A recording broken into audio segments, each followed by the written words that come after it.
Hello friends, welcome back to my YouTube channel Law Educators. Friends, today I am presenting a new law series which is related to Criminal Procedure Code CRPC 1973.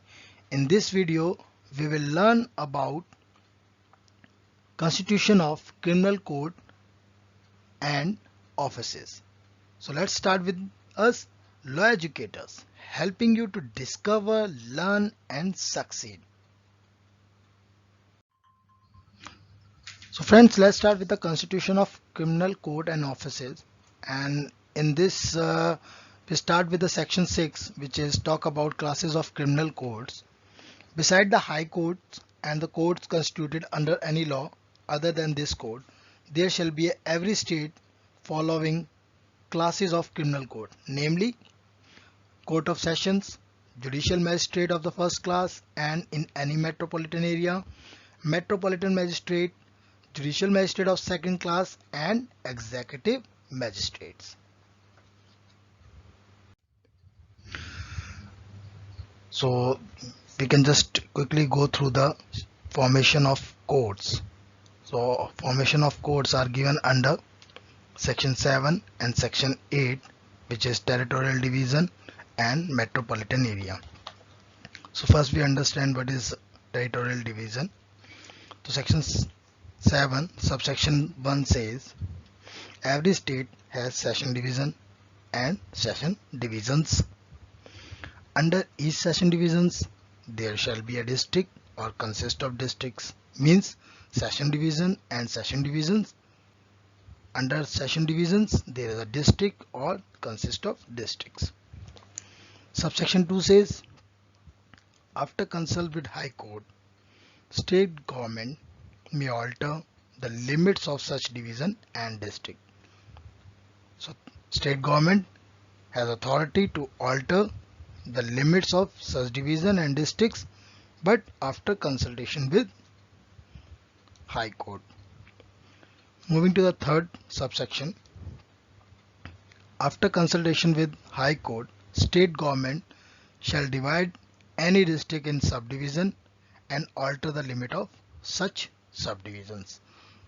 So state government shall divide any district in subdivisions and alter the limit of such subdivisions, but it is after consultation with High Court. Now subsection 4, every session divisions, districts and subdivisions were already exist, so it is easily understood that all formation were done under section 7 subsection 1 of this code. Means all the earlier territorial division like session divisions, districts and subdivision which is already exists at the time of commencement of CRPC. So it is easily understood that all formation were done under section 7 subsection 1 of this code. Now moving to the section 8. So section 8 subsection 1 says through a notification from the date specified in notification, state government form any city or town in a state whose population exceeds 1 million called as metropolitan area. So through a notification from the date specified in the notification, state government form any city or town in the state whose population exceeds 1 million called as metropolitan area. From the commencement of CRPC, each of Presidency town of Madras, Bombay, city of Ahmedabad declared as metropolitan area were formed under section 8 subsection 1 of this code. So it is easily understood that the presidency town of Madras, Bombay, city, Ahmedabad declared from the commencement of this code CRPC. So all these presidency town are formed under section 8 subsection 1 of this code. Through a notification, subsection 3, through a notification, state government may alter, extend, reduce the limit of metropolitan area. But such reduction shall not take place by reducing the population below 1 million of that area. So they can, state government through a notifications, state government may authorize to alter, extend and reduce the limits of metropolitan area, but they cannot do such reduction by reducing the population below 1 million of that particular area. So it's important thing, state government alter, reduce or extend, but they cannot do it by reducing or extending the population of that particular area. Now moving to the sessions, which is section 9 court of session and section 10 subordination of assistant session judges. So section 9 subsection 1 says state government shall establish session court in each session divisions. State government establish session court in each session division, and each session court has presiding judge appointed by High Court, which is called session judge. Each session court has a presiding judge appointed by High Court. High Court may also appoint additional session judges under the session judge who comes from other division. In case of session judge office has vacant, then additional session judge has empowered by High Court to solve the urgent pending matters, means has power to exercise during the absence of session judges. So additional session judge has power to exercise to take up the matters which is urgent and pending from session judge, and this will happen when session judge office has vacant. In case both session judge and additional session judges are absent, then in that case chief judicial magistrate of such division can take up the urgent and pending matters. So it is authorized by High Court that if session judge and additional session judges are absent, then chief judicial magistrate of such division can take up to the matter. And then next, session court hold sitting at such place shall be directed by High Court.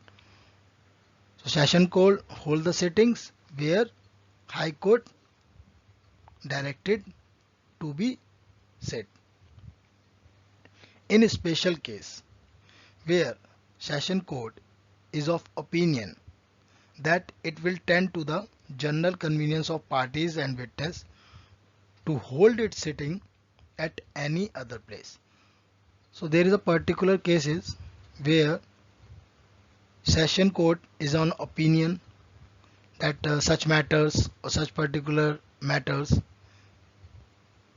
will tend to a general convenience for the parties and witness. At that time they hold their sitting at any other place of that session division. Now moving to section 10 subsection 1, it is talk about subordination of assistant session judges.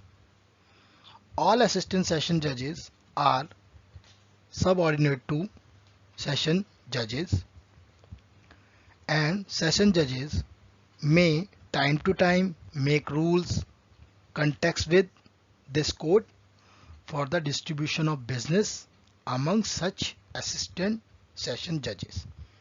So first thing, subsection 1 says all assistant session judges are subordinate to session judge, and session judge time to time frame or make rules for the distribution of business among the assistant session judges.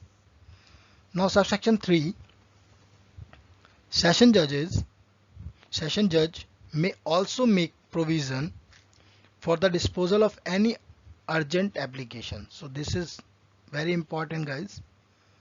Session judge may also make a provision for the disposal of any urgent application where if additional and assistant session judges are absent or inability to act, or if there is no additional or assistant session judge, then chief judicial magistrate and every such judge who shall deem to have jurisdiction to deal with any such application. Means in absence of additional session judge and assistant session judge, chief judicial magistrate can take up to the urgent application, or every such judges who shall deem to have jurisdiction to deal with such applications.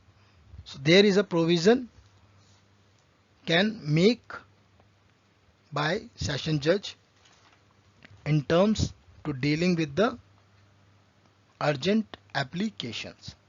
So friends, today's videos is ending here, and I hope you understand the topic, and we will come back to the next video, and in that video we will cover from section 11 to 25. So be with us. Thank you for watching Law Educators.